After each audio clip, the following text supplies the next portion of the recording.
On a ridge above the plain of Troy, a flame rose into the night. It announced that the long siege had ended, though victory had not yet shown what it would cost. Beyond the ridge stretched the Aegean, scattered with islands and narrow passages. Somewhere across that darkness stood Mycenae, where another fire was expected and another story was waiting. A watcher on Mount Ida saw the signal and prepared the next. He did not know the private plans of kings or queens. His task was simply to keep the message moving. Soon a second flame answered the first. Then another appeared farther west, each separated by darkness, each carrying the same brief meaning: Troy had fallen and the Greeks were coming home. The message crossed heights associated in later memory with Lemnos, Athos, and the mountains beyond. Poetry made the route almost impossibly swift, turning distance into a single burning road. Below those high places, ordinary sailors worked by lamplight. Ropes were checked, water jars secured, and damaged hulls examined before the victorious fleet attempted the uncertain voyage west. 10 years of war had worn the ships as surely as it had worn the people aboard them. Oars were mismatched, sails patched, and familiar faces missing from many benches. Among the commanders stood Agamemnon, king of wealthy Mycenae and leader of the Greek coalition. He had gained the victory for which he sailed, but not the peace he imagined. For a decade, Agamemnon had settled disputes among proud rulers who obeyed no simple master. Authority came through alliances, gifts, persuasion, threats, ritual, and the exhausting maintenance of reputation. The poems never make him an uncomplicated hero. He could be commanding and uncertain, generous and grasping, capable of admitting error only after pride had deepened the damage. Near the royal tents waited Cassandra, daughter of the defeated Trojan house. She carried a gift of prophecy that no one trusted and knowledge of a destination she could not change. Cassandra's story was already shaped by the cruel distance between seeing and being believed. She could name the danger ahead, yet every warning sounded like confusion to those around her. Bronze vessels, woven cloth, carved objects, armor, and household wealth were assembled for departure. Ancient victory treated conquered people and possessions as prizes, a reality the retelling should not soften into celebration. Agamemnon's thoughts turned toward Mycenae, its stone walls, high palace, and dry hills. 10 years had passed since he last crossed its gate as a king preparing for war. There Clytemnestra had governed through the long absence. She received fragments of news, managed the palace, and carried memories from before the fleet sailed that time had not made lighter. At the palace roof, a watchman had spent many nights looking east. In Aeschylus's play, he knows the constellations so well that their seasonal changes have become a private calendar. He had watched bright summer patterns give way to winter ones and return again. The task sounded simple, but endless waiting can transform a roof into a world of its own. The command to watch had come from Clytemnestra. She arranged the beacon chain before the war ended, preparing to know the result sooner than any ordinary messenger could arrive. The watchman hints that the house has changed, then refuses to say more. A great weight, he suggests, rests on his tongue, because survival inside a palace often depends on careful silence. At last, a distant point of light appeared. It was too steady for a star and too high for a village hearth. The long-awaited signal had reached the final mountain.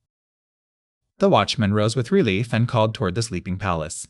For one brief moment, the news meant only an end to waiting, a king returning, and a duty completed. Servants carried flame from room to room. Doors opened, sandals crossed stone floors, and the palace changed from a dark outline into a gathering of small, moving lights.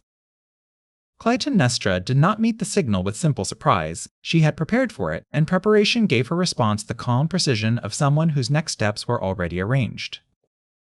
She ordered fires and offerings throughout the city. Smoke rose from courtyards as families heard that the army had succeeded and that ships might soon appear along the Argolid coast. The older men of Mycenae came toward the palace. Age had kept them from Troy, leaving them to guard the city and measure the war through reports, absences, and funerary memory. They wanted confirmation. A beacon could announce success, but how could a message cross so much sea and mountain in a single night without error, exaggeration, or wishful interpretation? The queen described each station in the chain, naming one height after another until the route sounded like a geography made of flame. Her knowledge impressed and unsettled the listeners. She imagined the defeated city at that very hour, victors and survivors awake beneath the same sky, their fortunes reversed, their choices still capable of inviting further consequence. Clytemnestra hoped the Greeks would respect sacred places and avoid arrogance. Victory, she understood, was not a wall against punishment. It could become the very moment when restraint was most necessary. Those warnings would prove timely. Ancient accounts describe disagreement among the Greeks after Troy, with commanders choosing different departure times and the fleet breaking into uncertain groups. Clouds gathered over the northern horizon, and the sea shifted under the first hard gusts. A journey home could be shorter than the war and still contain dangers no commander controlled. Different traditions arrange the departures differently, but all preserve uncertainty. Agamemnon remained responsible for ships, people, ritual obligations, and the consequences of decisions made during the sack. He could not see the beacon traveling ahead of him. The message would reach his palace long before his hull touched Greek sand, giving Clytemnestra time that he did not know she possessed. On one shore, a commander prepared to sail. On another, a queen prepared to receive him. The same distance separated them, but it had shaped two entirely different understandings of the past. To understand what waited at Mycenae, we must travel backward beyond the 10 years of war. Agamemnon's homecoming belonged to a family story already old when Troy's walls fell. Every palace holds earlier rooms within it even after walls are rebuilt. Stories work the same way. Beneath one grievance lies another, and beneath that an oath almost forgotten. Greek poets imagined the House of Atreus as a line through which violence traveled from parent to child. Yet they also asked whether inheritance must decide what the next generation becomes. The line did not begin with Agamemnon, or even with his father Atreus. It reached back to Tantalus and Pelops, figures standing at the border between divine favor and human excess. Behind the palace, the final beacon settled into embers as morning strengthened. Its message had completed the outward journey, but the inward journey through memory was only beginning. So we leave the returning ships for a little while and follow the older road beneath them, toward the first choices that gave this family its enduring and troubled name. The oldest remembered ancestor was Tantalus, a king placed unusually close to the gods. Ancient poets made that closeness a test because privilege could encourage gratitude or a dangerous belief in exemption. Sources disagree about his central offense. Some say he stole divine food, some that he betrayed sacred secrets, and some preserve a darker banquet story involving his son Pelops. The variations share a pattern. Tantalus received trust and answered it by crossing a boundary. The myth is less interested in ordinary hunger than in the appetite to prove that rules do not apply. Later imagination placed him in the underworld beneath fruit and beside water, unable to reach either. His name became attached to desire kept permanently close and permanently unsatisfied. Pelops, however the family tragedy was told, returned to life and youth. The gods restored what had been broken, but restoration did not erase the atmosphere of violation around his house. He traveled west to the land called Pisa in the Peloponnese, where King Oenomaus ruled and where the king's daughter Hippodamia had become the center of a deadly contest. Oenomaus required each suitor to race his chariot. The challenger drove away with Hippodamia while the king pursued. Defeat meant death, and many had already failed before Pelops arrived. Hippodamia is sometimes treated as though she were merely the prize, yet several traditions give her knowledge and agency. She wanted escape from a contest that had turned her future into repeated bloodshed. The king's charioteer was Martellus, famed for skill and entrusted with the royal team. Pelops, Hippodamia, or both, persuaded him to weaken the king's chariot before the race. The bargain differs from source to source. Wealth, status, or another reward was promised. What matters for the family pattern is that success began with an agreement no one intended to honor cleanly. At dawn, grooms watered the horses and tightened leather straps. The chariots looked alike from a distance, though one now carried a concealed weakness at its center. Pelops and Hippodamia drove out first. Behind them, Oenomaus followed with the confidence of a man whose horses had always closed every distance before the boundary was reached. Then the altered fitting failed. The king's chariot broke apart, ending his pursuit and his rule. The contest was over, but its result rested upon secrecy and betrayal rather than skill alone. Pelops married Hippodamia and inherited power in the region that would later bear his name, the Peloponnese, the island-like southern land joined to Greece by a narrow isthmus. Myrtilus then asked for the reward he believed had been promised. The alliance that made victory possible became inconvenient as soon as the danger passed, and Pelops chose removal over obligation. The traditions again differ in motive and detail. They agree that Myrtilus was cast into the sea, and that his final words called consequence upon the house of Pelops. A curse in Greek myth is not always a magical mechanism. It can be a way of saying that an unpaid debt remains active, carried forward through memory, fear, and imitation. Pelops was not remembered only for wrongdoing. He became a powerful ruler, associated with wealth, horses, and great honor. Myth allows prestige and moral damage to occupy the same life. Pelops and Hippodamia had many children in the mythic genealogies. 2 sons matter most for the road toward Agamemnon, Atreus and Thyestes, brothers whose rivalry would reshape Mycenae. Another son, Chrysippus, belonged to a complicated cluster of stories. His death drove Atreus and Thyestes from their father's land in some traditions, and deepened the family's pattern of concealed blame. The brothers left the court of Pelops and traveled toward Mycenae. Exile changed them from royal sons into ambitious outsiders who needed a new place, new allies, and a claim others would accept. The Argive plain opened beneath steep hills and fortified settlements. Roads connected farms, springs, coastal landings, and palace centers whose power depended on controlling movement as much as stone walls. Mycenae occupied a strong height between mountains and sea routes, its later ruins preserve enormous walls, gates, graves, storerooms, and the foundations of a palace that once organized a wide territory. Though stones are real, the family drama is literature and myth. The two can share a landscape without archaeology proving that every named character acted exactly as the poets later described. Mythic accounts place the brothers in Mycenae when its kingship became uncertain. A city needing leadership can invite cooperation, but it can also turn every sign, marriage, and possession into a weapon. Atreus gathered supporters and presented himself as the stable choice. He had royal ancestry, resources, and the ability to translate family prestige into a promise of order for the citadel. Thyestes possessed the same ancestry and no smaller ambition. The brothers had traveled together, but shared danger did not produce shared power. Near the throne, every old comparison sharpened. One day, according to the mythographers, a lamb with golden fleece appeared among Atreus's herds. Such a marvel could be read as divine favor and therefore as evidence of rightful rule. Atreus had promised to dedicate the finest animal to Artemis. Yet the golden fleece seemed too useful and too beautiful to surrender, so he concealed it instead of completing the vow. Atreus's wife, Arope, learned where the fleece was hidden. Ancient sources make her relationship with Thyestes central to what followed, though they give little space to her own interior life. Arope gave the hidden fleece to Thyestes. The object that Atreus had concealed from ritual obligation now became the instrument through which his brother could challenge him publicly. The brothers agreed that whoever possessed the golden sign should rule. Atreus accepted the test with confidence because he believed the fleece remained secured inside his own house. Before the gathered city, Thyestes produced the fleece. Atreus' certainty collapsed into astonishment, while the elders faced a result that seemed clear even though it had been arranged through secrecy. Thyestes became king under the terms of the contest. His victory was real within the bargain, yet its hidden foundation ensured that rule would begin with fear of what might be uncovered. The myth then lifts the dispute into the sky. Zeus sent a message that Atreus should propose another sign. If the sun reversed its path, the kingship would return to him. Thyestes accepted because the condition sounded impossible. A person newly secure in power rarely expects the order of the heavens to become evidence against him.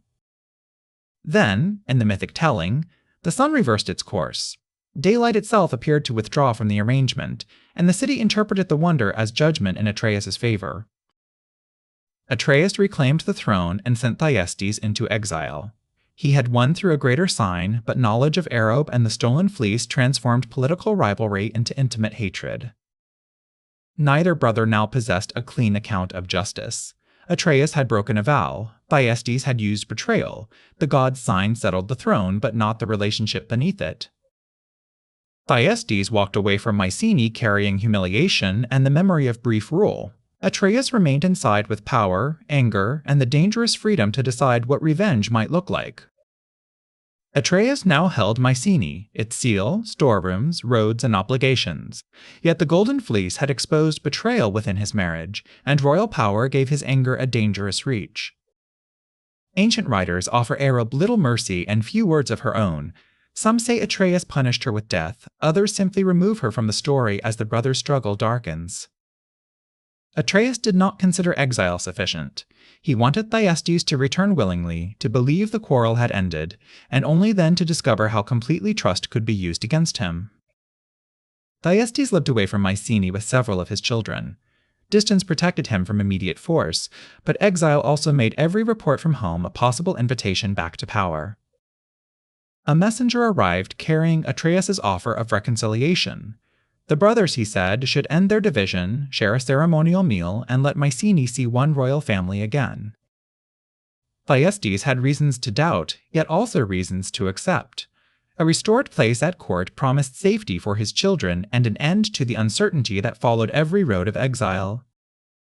At sunrise, the household traveled toward Mycenae. The citadel appeared familiar above the plain, but familiar walls can seem different when one approaches them by permission rather than by right.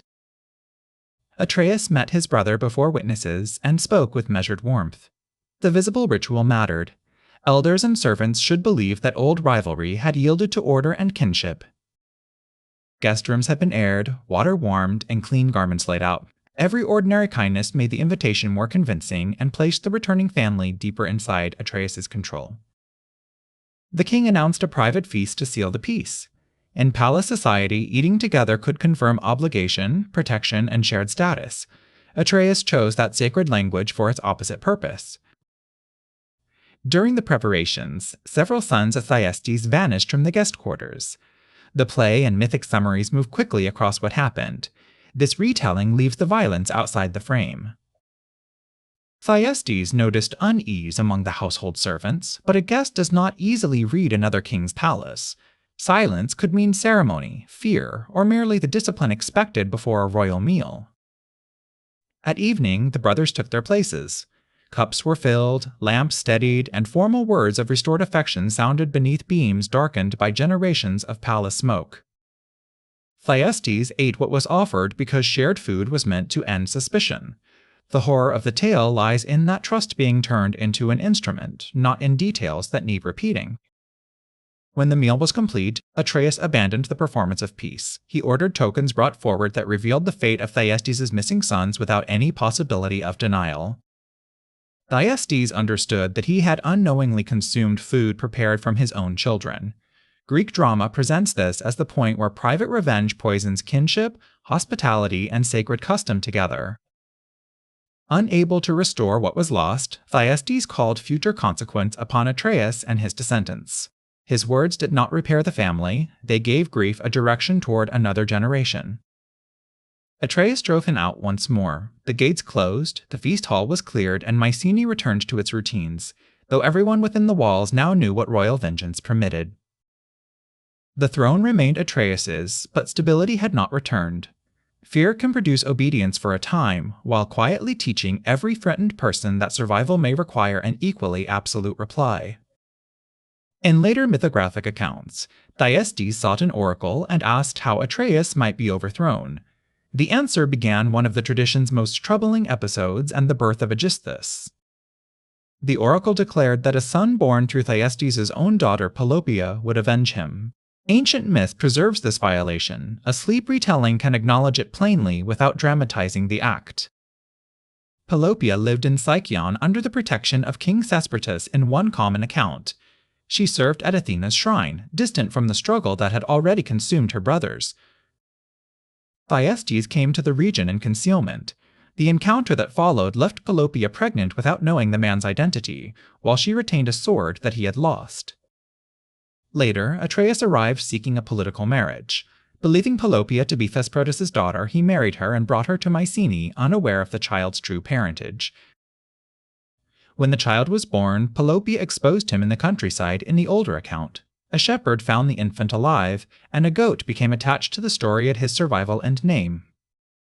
The baby was brought to Atreus, who accepted him as his own son. Aeschylus therefore grew inside the very palace he was eventually expected to overturn. Agamemnon and Menelaus, sons of Atreus in the dominant tradition, grew beside the younger Aegisthus. Childhood temporarily placed future rivals under one roof, before genealogy revealed its demands. Years later, Atreus ordered Agamemnon and Menelaus to find Thyestes. The brothers located their uncle and returned him to Mycenae, where Atreus intended a final punishment. Atreus commanded Aegisthus to kill the prisoner. The young man entered Thyestes' chamber carrying the old sword associated with Pelopeia, not knowing that its owner stood before him. Thyestes recognized the sword and asked how Aegisthus had obtained it. The question delayed the order and opened a path from a weapon to a hidden history. Pelopeia was brought to the chamber. She also recognized the sword and understood who Thyestes was. In one compressed moment, the child's parentage and the old oracle became clear. Overcome by the discovery, Pelopeia died by her own hand in the ancient account. We leave the act unseen and remember instead how completely other people's plans had enclosed her life. Aegisthus now knew Atreus was not his father, and Thyestes was. The command meant to destroy the prisoner instead gave the prisoner an ally raised at Atreus' own table. They allowed Atreus to believe his order had been completed. The king went to make an offering of thanks, confident that the last rival to his rule had disappeared. Aegisthus killed Atreus at the place of ritual in the mythic summary. The violence remains beyond our view. Its result was another throne transferred through family revenge. Thyestes took the kingship of Mycenae, with Aegisthus beside him. His return answered Atreus' banquet, but it did not free the house from retaliation or fear. Agamemnon and Menelaus could no longer remain safely in the citadel. The young brothers left the Argive plain and sought protection beyond the reach of their father's enemies. Their road eventually led to Sparta and the household of King Tyndareus. There, the sons of Atreus would find shelter, marriages, and the alliances needed to return. Across these stories, the so-called curse behaves like a pattern learned and repeated. Each generation inherits both an injury and an example of how power once answered it. Agamemnon entered Sparta not yet as commander of Greece, but as a displaced prince carrying his father's name. His future began inside another royal family's equally complicated history. Sparta lay along the Eurotas beneath the long wall of Mount Taygetus. The later stone city had not yet appeared. Bronze Age power gathered in farms, roads, shrines, and royal households. King Tyndareus received the displaced sons of Atreus. Hospitality offered more than shelter. It placed Agamemnon and Menelaus inside a network of marriage, military support, and remembered obligation. Tyndareus himself had known exile in several traditions before regaining Sparta. He could understand the brothers' position, though myth rarely tells us whether sympathy or strategy mattered more. Beside him stood Leda, remembered as mother of a remarkable group of children.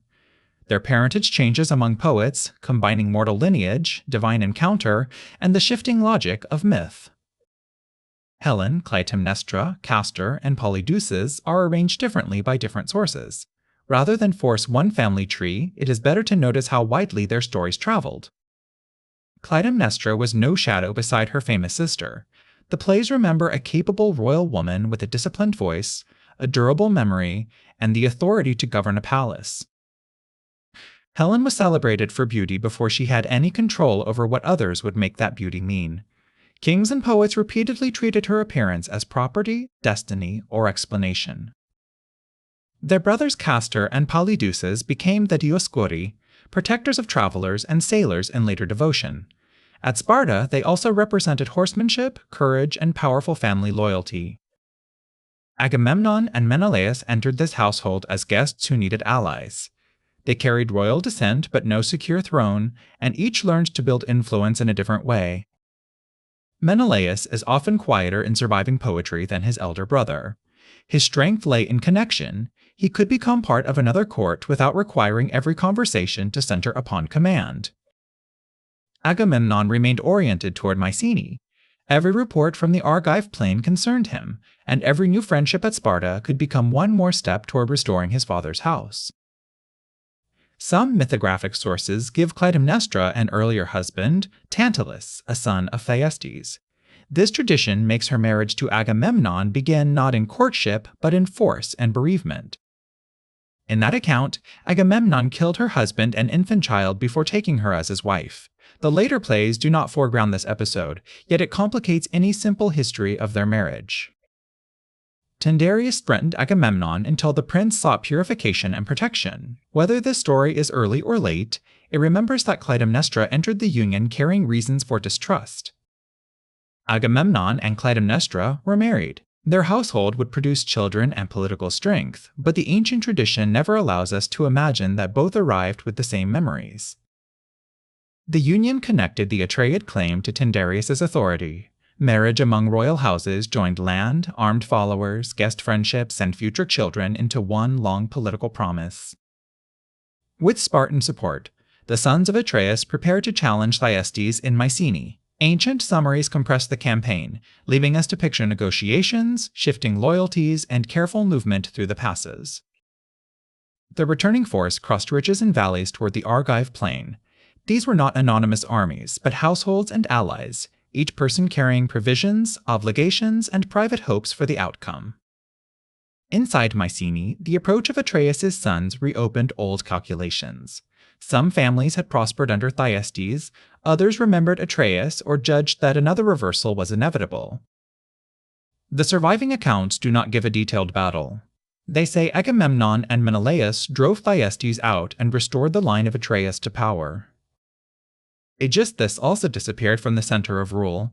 He would return later, carrying his father's injury and an own memory of Atreus, but for now the brothers held the advantage. Agamemnon took the throne of Mycenae and became the stronger of the two brothers. In epic language, his authority could extend beyond one citadel toward a broad coalition of Greek rulers. Menelaus remained connected to Tyndareus' house and would eventually inherit the Spartan kingship through Helen. The brothers now stood at two important centers joined by marriage and loyalty. Linear B tablets from the Bronze Age use the title Wanax for a paramount ruler. The records illuminate palace administration, but they do not identify Agamemnon as a documented historical king. Rule meant more than feasting and war. Scribes counted grain, wool, oil, animals, land, and labor, while craftspeople, farmers, messengers, and priests kept a large territorial system moving. Produce traveled toward Mycenae along roads from farms and coastal districts. News traveled with it, giving the palace a daily awareness of weather, harvest, disputes, and movement beyond the walls. Clytemnestra managed the household at the center of this network. Aeschylus later imagines her commanding elders and controlling information, abilities that must have developed long before the fleet sailed. Clytemnestra at Mycenae and Helen at Sparta remained sisters within separate royal marriages. Their stories would soon be bound together by decisions attributed mostly to men and gods. The eldest daughter is commonly called Iphigenia, while the Iliad names an Iphianassa among Agamemnon's daughters. Scholars and storytellers differ over whether those names refer to one figure. Electra becomes central in later tragedy. Some genealogies call a daughter Laodice instead, reminding us that even famous family lists were shaped by local and poetic traditions. Chrysothemis, quieter in the plays, belongs to the same household. She often represents accommodation and survival, a different response from Electra's fierce refusal to forget. Orestes was the son expected to continue the line.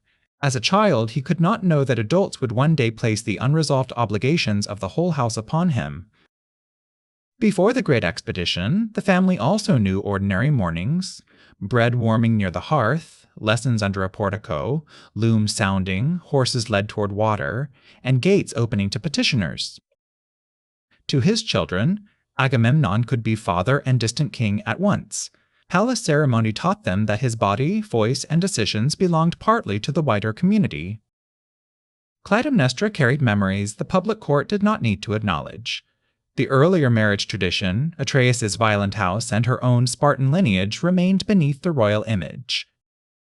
Agamemnon and Menelaus exchanged messengers between Mycenae and Sparta.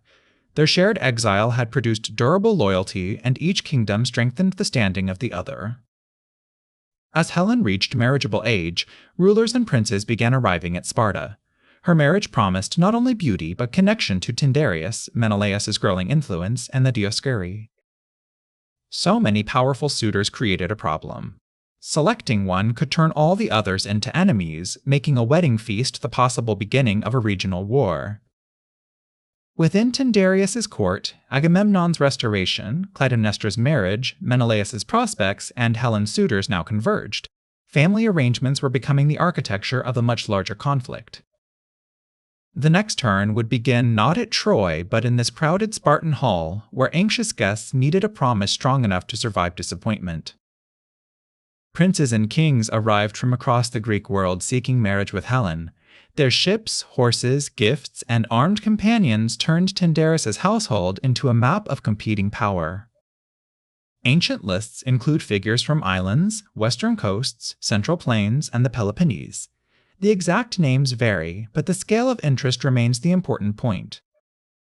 Bright cloth, worked bronze, horses, cups, and carved boxes entered the palace. Every gift expressed admiration, yet also reminded the host what each disappointed household could withdraw. Tyndareus hesitated to choose.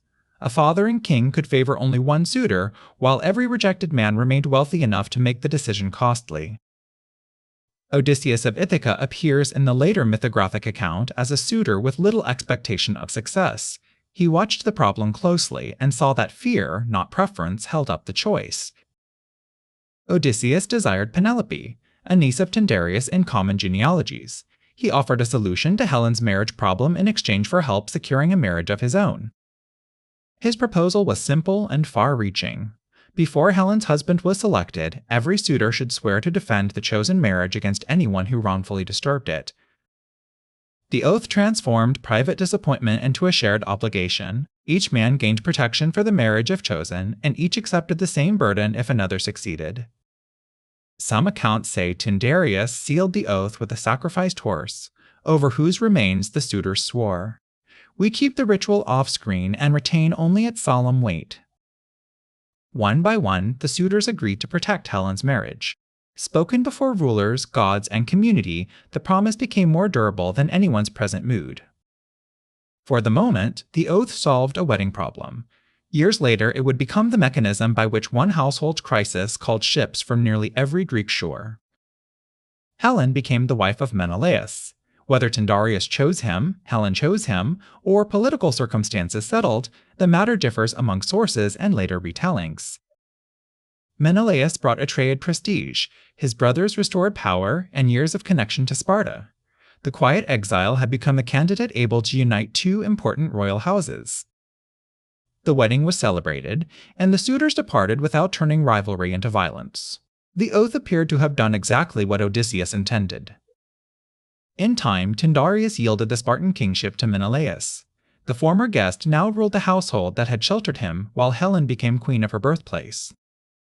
Their daughter Hermione was born into a parent's security. To a child in the palace, the oath was only an old ceremony, and Troy only a distant name across the sea. Across the Aegean, Paris lived as a prince of Troy. Stories of his infancy already carried prophecy, exposure, survival, and the fear that one child might endanger a city. A dream warned his mother Hecuba that the child would bring destruction. Paris was left on Mount Ida but survived among herders before his royal identity was eventually recognized. The famous judgment of Paris belongs to a mythic framework around the war. Hera, Athena, and Aphrodite asked him to decide which goddess deserved a golden prize. Power, wisdom in war, and the love of the world's most beautiful woman were offered. Paris chose Aphrodite's promise, binding divine rivalry to a human marriage he had not yet seen. Paris later sailed to Sparta in a Trojan embassy. A guest approaching under peaceful customs should have been safe, and the host's household should have been safe from the guest. Menelaus received Paris with hospitality. Meals, gifts, lodging, and conversation placed them inside the sacred relationship Greeks called xenia, where distant strangers became protected guests and hosts. Helen and Paris met within that household. Poetry gives divine influence, desire, persuasion, and coercion different weights, so no single surviving version settles Helen's freedom completely. Menelaus departed for Crete to attend a family funeral in the traditional account. He asked Helen to care for the Trojan guests while he fulfilled another bond of kinship. Paris and Helen left Sparta together. Some voices call it abduction, others elopement, and epic itself lets responsibility shift according to speaker, moment, and divine pressure. The Trojan party also carried wealth from Menelaus' household. Whatever Helen's degree of choice, the removal violated the guest relationship and made the offense political as well as intimate. Hermione remained in Sparta. The grand explanations of gods, desire, and honor therefore contained a smaller human fact: a young daughter woke to find her mother gone. By the time news spread through the palace, the Trojan sail had passed beyond easy pursuit. The water looked calm, indifferent to the obligation now awakening on land. Menelaus came home to a violated household. He sent word to Agamemnon and reminded the former suitors of the promise made before Helen's marriage. Messengers traveled outward along roads and sea lanes. An old ceremony at Sparta now reached Ithaca, Pylos, Salamis, Speithia, Argos, and many other royal homes. An oath can compel action without creating enthusiasm. Several later stories remember leaders trying to avoid the expedition, aware that honor offered no promise of a short or safe return. Odysseus, now husband of Penelope and father of an infant son, supposedly pretended madness by plowing strangely and sowing salt, hoping the oath would pass him by.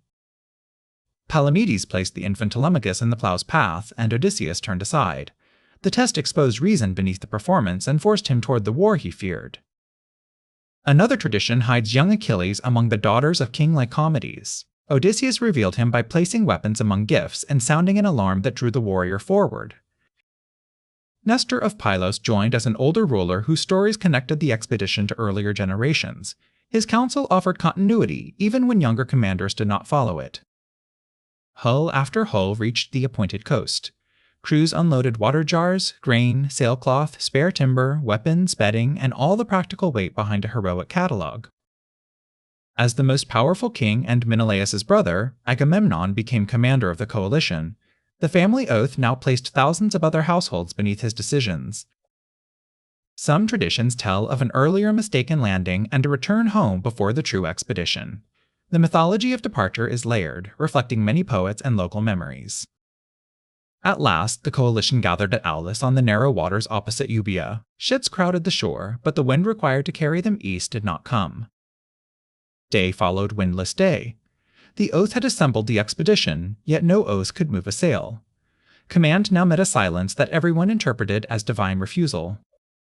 Aulis changed from a coastal gathering place into a crowded temporary city. Leaders occupied tents near the shore while crews built hearths, repaired rigging, and waited beside motionless ships. An army gathered for departure consumes food even while going nowhere. Grain jars emptied, water had to be carried, animals needed fodder, and patience became another limited supply. The sea remained smooth and the sails hung slack. To the coalition, weather was not merely weather. It could express divine favor, warning, anger, or refusal. Calchas, the expedition's seer, was asked to explain the delay. His role was perilous because interpreting a god's will could make a truthful answer dangerous to king and speaker alike. Calchas declared that Artemis withheld the wind. Sources differ about the cause: a slain sacred animal, a boast by Agamemnon, or an old promise left unfulfilled. Another omen had shown a serpent consuming young birds before turning to stone. Calchas read it as 10 years of war followed by victory, a future vast enough to exhaust everyone present. For the fleet to sail, the seer said, Agamemnon must offer his daughter Iphigenia. The commander who gathered others under an oath now faced a demand aimed at his own household. Agamemnon recoiled and considered abandoning the expedition. No victory at Troy could restore a daughter, and no command seemed worth the condition placed before him. Menelaus pressed the obligation to recover Helen and punish the breach of hospitality. His marriage, honor, and kingship stood at the center of the fleet's declared purpose. Thousands had left their homes because the brothers called. Sending them away could break Agamemnon's authority, turn allies into enemies, and leave the oath unresolved. Greek tragedy often builds its force by narrowing every path. Agamemnon could betray his daughter, betray the army, or deny the interpretation of a god whose wind remained absent. At last, a message was prepared for Mycenae. It invited Iphigenia to Aulis with the false promise that she would marry Achilles before he sailed. A rider carried the royal summons south through Boeotia and across the roads toward Mycenae. Every mile turned a thought in Agamemnon's tent into approaching reality. Clytemnestra received word of an extraordinary marriage for their daughter. Achilles was the most celebrated young warrior in the fleet, making haste appear both honorable and necessary. Iphigenia prepared for the journey as a bride. Attendants folded cloth, selected jewelry, and packed familiar objects that seemed to belong to the beginning of a new household. Clytemnestra accompanied her daughter, unwilling to leave so important a marriage to soldiers and hurried messages. She brought young Orestes as part of the family procession. They crossed long roads through summer dust, sleeping at guest houses and sanctuaries. Iphigenia moved toward the fleet expecting music, vows, and a celebrated husband. The bridal party reached a camp that did not feel prepared for celebration.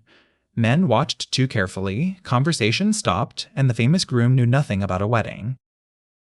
When Clytemnestra greeted Achilles as a future son-in-law, his confusion exposed the deception. His name had been used without consent to bring Iphigenia within reach.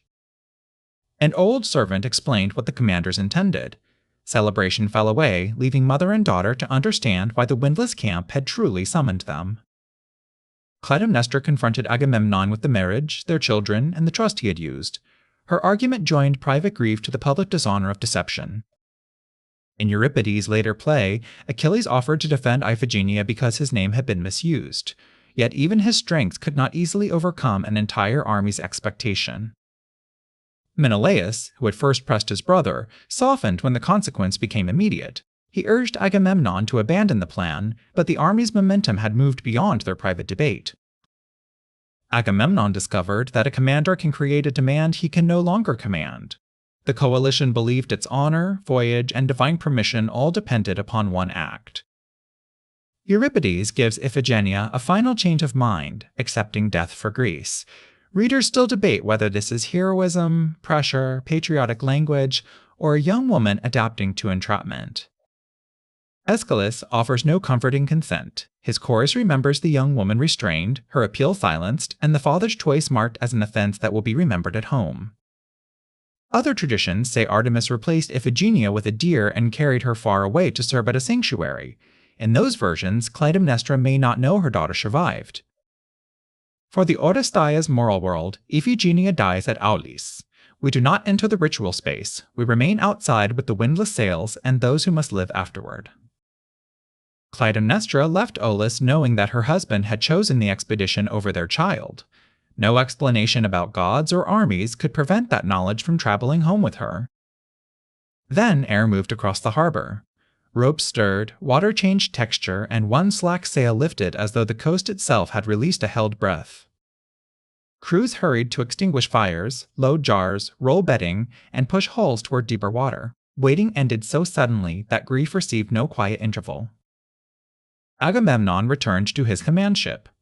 The wind confirmed the seer's condition in the eyes of the army, but it could not tell the king that his choice was just.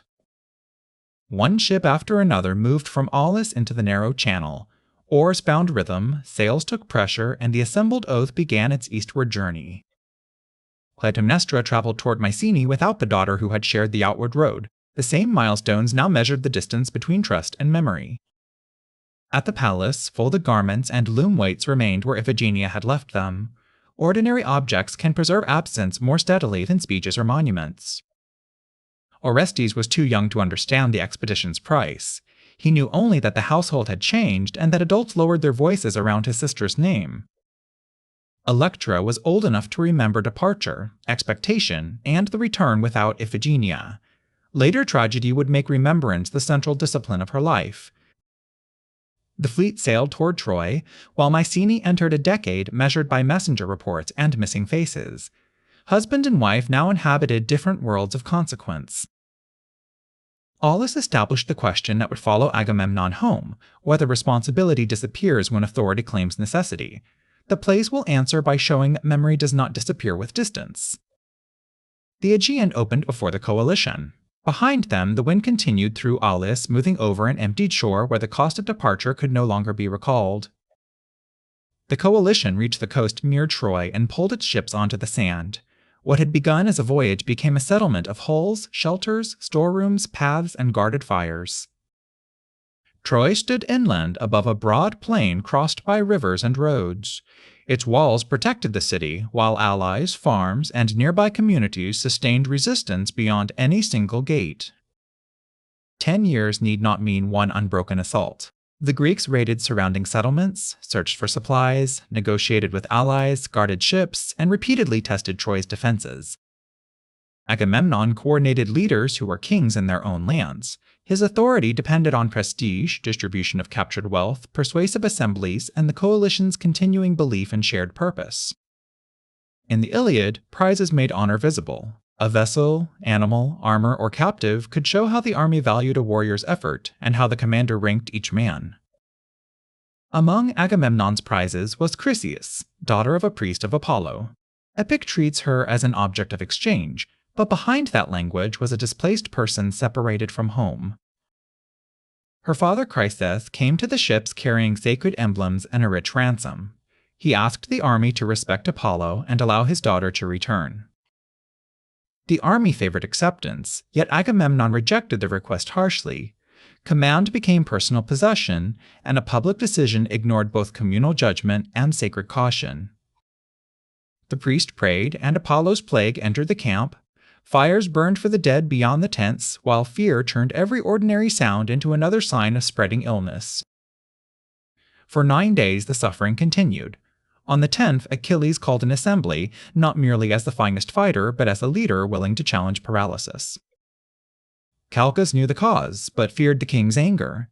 He asked Achilles to protect him before explaining that Chryseis must be returned without payment. Agamemnon agreed to release Chryseis, but demanded another prize so his visible honor would not diminish. The cure for one wrong was immediately attached to a second injury. Odysseus led a ship carrying Chryseis back to her father and made offerings to Apollo. The plague lifted, proving that the original refusal had cost lives without gaining anything durable. To replace his lost prize, Agamemnon took Briseis from Achilles. Messengers performed the order reluctantly, knowing they were entering a conflict between the army's commander and its strongest warrior. Achilles and Agamemnon exchanged accusations before the army. One defended personal honor, the other command, and neither could separate dignity from control over another human being. Achilles left the fighting and asked his companions to remain by their ships. Agamemnon retained the title of commander while losing the force that had made many commands effective. Nestor urged both men to yield something. Age gave him language for compromise, but experience cannot help when listeners treat concession as proof that the other side has won. Zeus sent Agamemnon a deceptive dream promising success. The king awoke confident, showing how easily authority can mistake the message it desires for reliable knowledge. Agamemnon tested the troops by proposing that they sail home. Exhausted men rushed toward the ships, and the commander's experiment nearly became the retreat he claimed not to want. Odysseus and the heralds turned the army back and restored the assembly. The vast catalogue of ships that follows in the Iliad emphasizes how many separate communities had to remain aligned. The Iliad covers only a short period within the 10th year. Around it lie seasons of routine, watches, repairs, burials, bargaining, sickness, boredom, and letters that could not travel quickly. Occasional messengers sailed west with reports. By the time news reached Clytemnestra, events might already be months old, incomplete, or reshaped to protect the commander's reputation. At Mycenae, Clytemnestra received fragments. A raid succeeded, a leader quarreled, ships were damaged, Troy still stood. None explained when her husband would return. Menelaus fought for the recovery of his household and the fulfillment of the oath. Yet as years passed, Helen the person could become obscured beneath Helen as the army's explanation. Across the plain, Hector carried a similar burden for Troy. He was son, husband, father, and defender, responsible to a city whose survival narrowed his choices each year. With Achilles absent, Trojan forces pressed toward the Greek ships. The beach camp that had seemed a base of conquest became a place the coalition feared losing. Agamemnon fought and was eventually forced from battle by injury. Epic allows the commander courage, but courage alone cannot repair a coalition weakened by his earlier decision. Agamemnon sent Odysseus, Ajax, and Phoenix with gifts and an offer to restore Briseis. The embassy named compensation, but could not erase the public humiliation that came first. Achilles rejected the offer. He had begun to question the entire bargain by which warriors traded life for honor, controlled by a king who might withdraw it. That night, watchfires traced the shore. Beyond them, Troy's fires answered across the plain, two exhausted communities awake beneath the same dark sky. Patroclus, companion of Achilles, could not remain still while the Greeks suffered. He asked to wear Achilles' armor and lead the Myrmidons away from the threatened ships. Achilles agreed, but warned him not to pursue too far. The familiar armor changed how both armies read the field, giving Patroclus the appearance of another man's power. Patroclus drove the Trojans back, but continued toward the walls and was killed. We leave the combat distant. What matters next is the silence his absence creates. When the news reached Achilles, anger at Agamemnon gave way to grief and a desire to return. The quarrel did not end to policy, but to irreversible personal loss. Agamemnon returned Briseis and offered gifts. The leaders reconciled enough to fight together, though the exchange could not repair Patroclus or the suffering caused during the division. Achilles killed Hector outside Troy and mistreated his body in grief. The poem lets victory become excess, then turns toward the possibility that sorrow can recognize sorrow. Old King Priam entered the Greek camp secretly and asked Achilles to return his son. He appealed not to strategy, but to the memory of Achilles' own distant father. Achilles accepted ransom and released Hector for burial. For a brief interval, enemies ate, wept, and recognized that every side of the war contained families waiting at home. The Iliad ends before Troy falls and before Agamemnon sails home. War continued beyond Hector's funeral, carrying Achilles and many others toward endings preserved in other poems. By the final year, endurance had failed to take the walls. The Greeks turned toward a wooden construction, a hidden force, and the old human weakness of reading gifts as endings. The Greeks built a vast wooden horse from seasoned timber, whether newly cut or taken from their own camp. Craftsmanship became strategy where 10 years of force had failed. Later tradition credits Odysseus with the central deception. A selected group would hide inside while the fleet appeared to abandon the shore and leave the offering behind. Menelaus, Neoptolemus, and other warriors entered through a concealed opening in the horse. Inside, cramped darkness required stillness, patience, and trust in signals they could not see. A Greek named Sinon stayed outside to give the abandoned object a believable explanation. His task depended on appearing separated from the very army whose return he awaited. The ship sailed to shelter near Tenedos, beyond ordinary view from Troy. On the beach, cold hearths and empty shelters suggested that the long siege had finally ended. Trojan scouts approached cautiously and found no formed army. After years of danger, the empty coast looked almost unreal, as though habit itself expected movement between the ships. The wooden horse stood taller than the shelters around it. Its scale invited explanation, trophy, payment, trap, or sacred object meant to shape whatever happened next. Trojans gathered around the horse and argued. Some wished to burn it, some to break it open, and others to carry it into the city as a sign of victory. The priest Laocoon distrusted the offering and warned against Greek gifts. He struck the horse, and those hidden inside had to remain silent while the hollow structure answered. Cassandra also said disaster waited inside. Her true warnings had long been treated as confusion, so accuracy brought no authority when the city most needed it. A divine sign involving sea serpents and Laocoon was interpreted as punishment for attacking the horse. We leave the deaths unseen and note how fear converted warning into approval. Captured and questioned, Sinon claimed the Greeks had abandoned him and built the horse as an offering to Athena. Bringing it inside, he suggested, would transfer divine favor to Troy. The city accepted the story. To admit the great construction, Trojans widened the entrance and prepared rollers and ropes, altering the defenses that had endured 10 years. Ropes tightened, and the horse moved slowly across the plain. Songs, wheels, and many hands carried the hidden company toward the place they had never reached in battle. At last, the horse stood inside Troy. Garlands covered its timber, cups were filled, and families allowed themselves to imagine mornings without the Greek camp below. The Odyssey preserves a strange moment in which Helen circles the horse, imitating the voices of the hidden warriors' wives. Menelaus nearly answers before Odysseus restrains him. The hidden men heard familiar voices, but could not respond. The plan demanded that memory, longing, and uncertainty all be held beneath complete physical silence. Celebration softened into sleep. Lamps went out along streets and courtyards, guards relaxed after years of vigilance, and the enormous horse became another shadow beneath the stars. Sinon raised a signal toward the waiting fleet. Across the dark water, lookouts recognized the light, and Greek ships turned once more toward the coast. A concealed panel shifted, and the hidden company descended by rope. The city around them remained quiet, giving a few men the advantage that thousands had sought. They moved to the gates, overcame the remaining watch, and removed the barriers. Outside, the returning army crossed the plain toward an opening made from within. Ships touched shore again, and crews hurried inland. The false ending of the war became its final assault before most Trojans understood that the enemy had returned. Doors opened onto confusion, bells and voices crossed the streets, and fire began to spread. We keep our distance from suffering and follow the consequences that will travel home. Old Priam died near the sacred center of his city in the later narratives. His ending closed the royal household that had sustained Troy through the siege. Menelaus moved through the palace district seeking Helen. The purpose repeated for 10 years had become a meeting between two people changed by everything done in their names. Traditions disagree about Helen's feelings and resistance. She eventually left with Menelaus, returning toward Sparta under a story that never settled whether she was captive, collaborator, survivor, or all three. Cassandra sought refuge at Athena's image. Ajax the Lesser violated that sanctuary and assaulted her, an offense described here only because it helps explain the disastrous voyages that followed. The Greeks had claimed to avenge broken hospitality, yet victory brought new violations of temples, captives, and supplicants.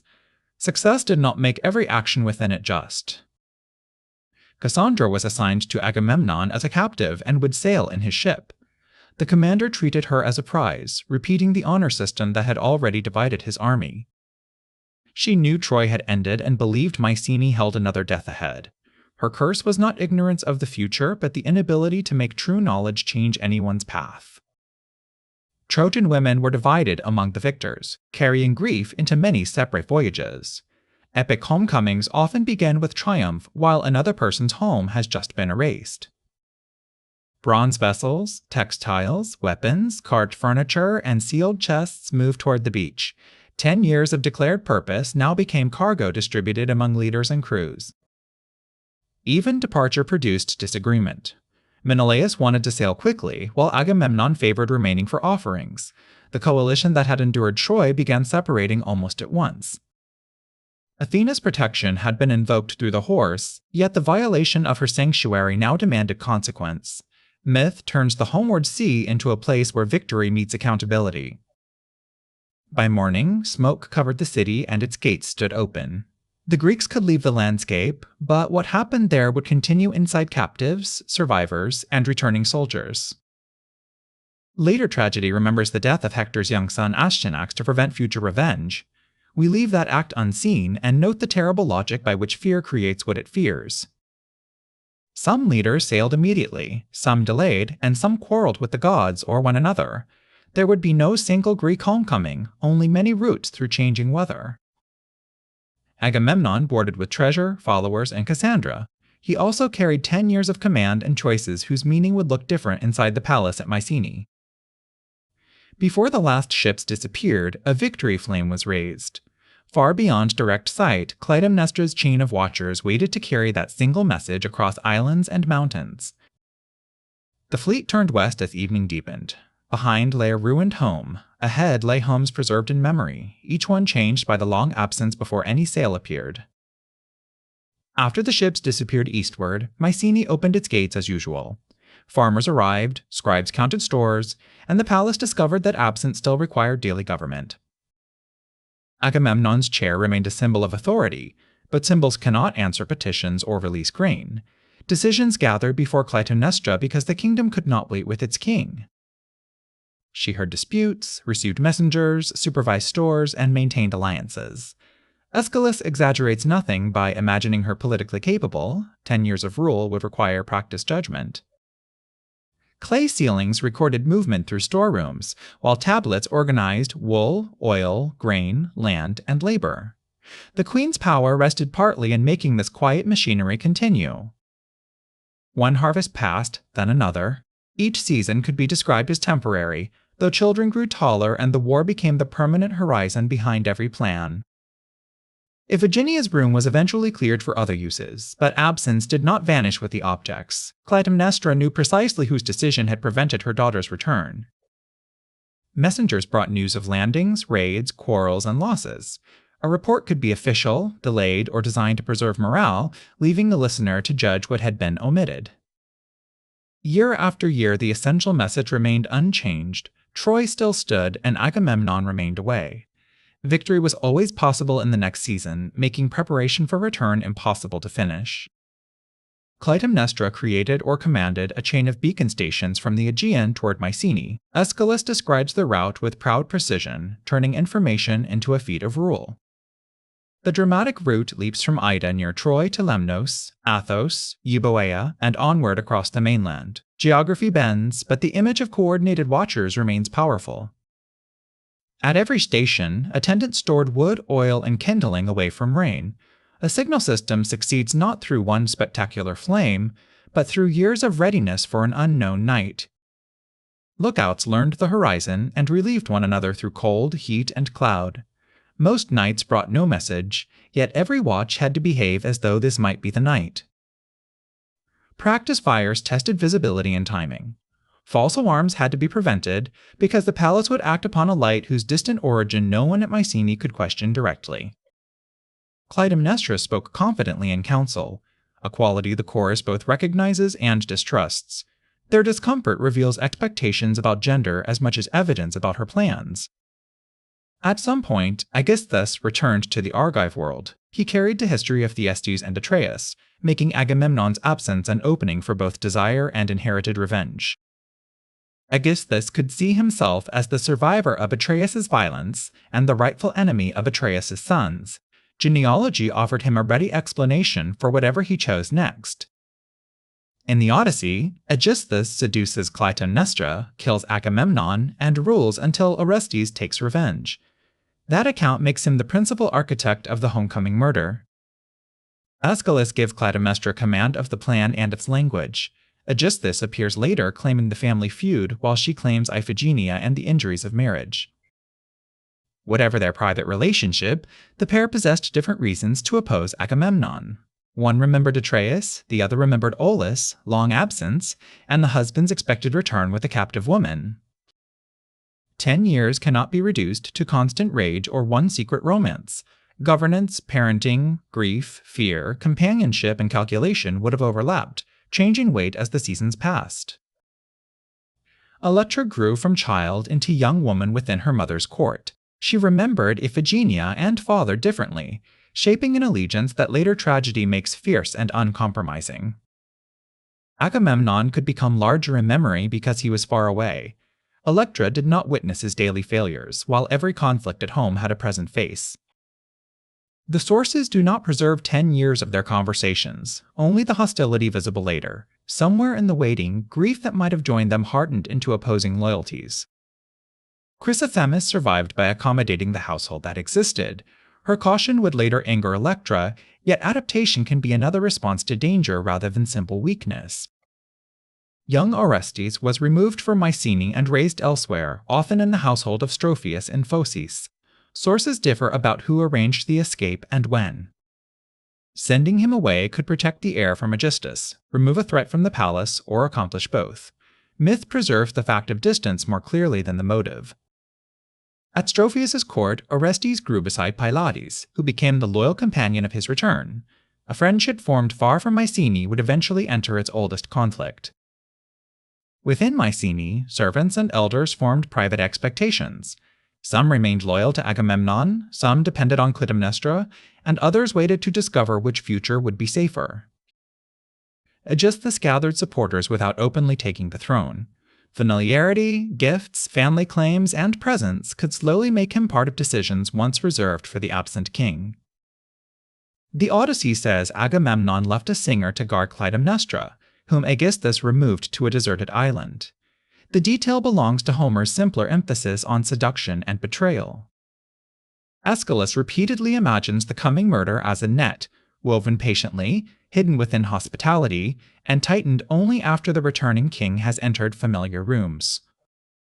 Rare dyed fabrics were stored for the welcome. Their color suggested wealth, ceremony, and dangerous excess, allowing a path into the palace to become a test of the king's judgment. The royal bathing room was cleaned and supplied, an ordinary preparation for a traveler returning from sea. In the plan, domestic care itself would become concealment. Clytemnestra could not yet see Cassandra's face, but reports and custom made captives likely. Agamemnon would return not only as husband and father, but as victorious master of another woman. On each ridge, crews continued their rotations. Equipment weathered and was replaced, younger watchers learned from older ones. The unlit pile remained ready through another winter. Aeschylus begins with a watchman on Mycenae's roof, weary after a year of scanning the night.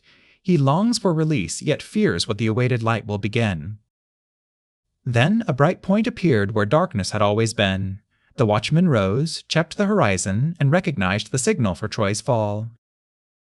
The final station answered, and the palace received the message.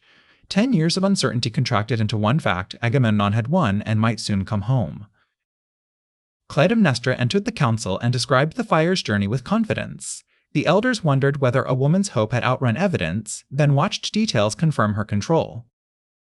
Storerooms opened, cloths were carried out, and messengers ran toward the coast. Mycenae prepared to welcome its king, while the queen prepared to complete a much older decision. Agamemnon's ships left the Trojan shore after offerings and disagreement. Their holds were heavy, crews were tired, and no commander could make the Aegean behave like an obedient army. The united fleet separated into groups following different leaders and decisions. 10 years of shared purpose dissolved quickly once every prow pointed toward a different home. A violent storm struck the returning Greeks, linked in myth to Athena's anger over Cassandra's treatment. Masts strained, sails were lowered, and familiar routes disappeared beneath rain. By dawn, ships that had sailed beside one another were gone from sight. Some had found shelter, some were damaged, and some would never reach the coast they sought. Agamemnon's group endured and continued west. Survival could appear as divine favor, though the king had no way to know what judgment waited beyond the next coastline. Menelaus's course separated from his brothers and wandered through other homecoming traditions. For Mycenae, the absence would turn a victory report into another uncertainty. Cassandra traveled aboard the command vessel, displaced from her city and surrounded by its conquerors. Her future knowledge offered no route back and no safe place ahead. When the weather cleared, navigators watched stars and island silhouettes. The voyage settled into oar strokes, creaking timbers, and the repeated lift of the hull through night water. Mountains of the Argolid rose from the morning haze. Men who had remembered home for a decade now compared the real coastline with an image preserved through war. Coastal watchers recognized royal markings and sent word inland. A signal of victory became the more immediate news that Agamemnon himself had reached the shore. A herald left the landing party and traveled toward Mycenae before the royal procession. His task was to announce survival, victory, and the approach of the king. The chorus of elders saw dust rising beyond the walls and wondered whose feet had lifted it. News in tragedy arrives first as a distant change in the landscape. After 10 years, the herald greeted the earth, the gods, and the palace. His relief was physical, as though the familiar ground itself could finally hold his weight. He confirmed that Troy had fallen and Agamemnon was near. The city could move from rumor and beacon light to the testimony of a man who had crossed the sea. The herald also remembered hunger, exposure, cramped quarters, dangerous watches, and companions lost. Victory was one word laid over thousands of difficult days. He praised the destruction of Troy, but acknowledged that Greek behavior toward sacred places might draw consequence. Triumph and unease had crossed the water together. Asked about the fleet, he described the sudden storm and scattered ships. The gods, he said, had struck without allowing human beings to understand the full accounting. Menelaus had vanished from view, and the herald could promise nothing. One brother had reached home while the other remained somewhere between rumor, sea, and foreign shore. Clytemnestra reminded the elders that she had announced victory when the beacon came. She needed no longer to defend the intelligence system they had doubted. She sent the herald back with words of loyal welcome, describing herself as unchanged and faithful. The audience hears the speech differently because its careful surface conceals another meaning. Citizens gathered along the approach while attendants prepared water and garlands. Wheels and hoofbeats came closer, carrying the victorious procession through the gate. Agamemnon appeared in a chariot with the spoils of war around him. The commander returned as an image of success before he could again become husband, father, or vulnerable man. Cassandra rode separately or beside the procession as a visible captive. Her presence placed Troy's ruined household within the celebration of Mycenae's restored king. Elders welcomed Agamemnon while cautiously distinguishing genuine loyalty from praise given only to power. Even celebration carried memories of how uncertain the war once seemed. Agamemnon credited the gods and spoke of Troy's destruction as a judgment. He described the smoke of the conquered city with confidence that victory had confirmed the cause. He promised to examine the city and learn who had remained loyal during his absence. Homecoming therefore began with celebration, but already looked toward judgment inside Mycenae. Clytemnestra came forward before the public. For a decade she had governed without him, now she performed the role of waiting wife before those who had watched her rule. She spoke of lonely nights, alarming reports, and repeated fear that each message announced his death. The speech can contain real experience even while serving a concealed plan. Every rumor had wounded her imagination, she said, until the household almost expected disaster. The language of injury prepared listeners to see her as the one who had suffered. She explained Orestes' absence as protection, saying danger and unrest had required the boy to remain with Strophius. A convenient explanation may also contain a mother's reasonable fear. At her signal, attendants unrolled rich crimson cloths from the chariot toward the palace doors. The path transformed ordinary steps into a display bordering on divine honor. Agamemnon objected that such treatment belonged to gods and could provoke envy. He understood the danger of excess, at least while the choice remained public and visible. Clytemnestra pressed him through praise and challenge. Would Priam have walked on such wealth after victory? Was the great king afraid of what others might think? The question touched the identity Agamemnon had worn for 10 years. Refusal could now look like weakness, while acceptance allowed him to display the victory he claimed to fear displaying. He ordered his sandals removed so bare feet, not dust and leather, would touch the valuable cloth. The compromise preserved a trace of caution while accepting the dangerous honor. Agamemnon walked toward the palace over the crimson path. Each step carried the victorious commander farther from the public court and deeper into Clytemnestra's prepared space. The chariot stayed in the courtyard with Cassandra seated and silent. Celebration moved around her while she faced a building whose history she already understood. Clytemnestra returned to summon Cassandra inside, speaking as though inviting a new servant into an orderly household. The Trojan woman did not move or answer. The queen withdrew, leaving the elders with Cassandra. Behind the doors, water, cloth, and welcome waited for Agamemnon. Outside, a different kind of knowledge gathered its voice. The long journey ended not at the gate, but beyond it. Mycenae had received its king, and the house now separated public triumph from what would happen unseen inside. Cassandra remained in the courtyard after Agamemnon entered. Horses shifted, attendants withdrew, and the celebration thinned until the captive woman and Mycenaean elders occupied the same uneasy space. Clytemnestra had ordered her inside, but Cassandra gave no sign that she understood. The queen interpreted silence as defiance, confusion, or the behavior of a newly captured foreigner. Clytemnestra refused to spend more time persuading her and went indoors. Her impatience suggests that the plan inside the palace had reached a stage where delay mattered. The elders addressed Cassandra more gently, using gesture as well as speech. They assumed a language barrier when the deeper barrier was knowledge no ordinary conversation could contain. At last, Cassandra called upon Apollo. The sudden voice sounded less like an answer to the elders than recognition that her old divine burden had followed her to this door. Before captivity, Cassandra was a daughter of Priam and Hecuba, raised inside Troy's royal household. Her life once contained familiar rooms, siblings, rituals, and expectations beyond prophecy. Apollo gave her the ability to perceive what others could not. Traditions differ about the promise between them, but connect the gift to her refusal of the god. Unable to revoke divine foresight, Apollo made her true warnings unbelievable. The punishment separated knowledge from influence, leaving her accurate and socially powerless at once. She warned that Paris would bring disaster, but the prince was restored to his household. Knowing an outcome did not grant Cassandra the authority to alter family affection or royal choice. Through the siege, she saw danger approaching in forms others dismissed. Repeated disbelief could not make the visions less clear, it only taught her what response to expect. She recognized the wooden horse as destruction hidden inside an offering. Celebration passed around her warning, and the city pulled the object through its own opened gate.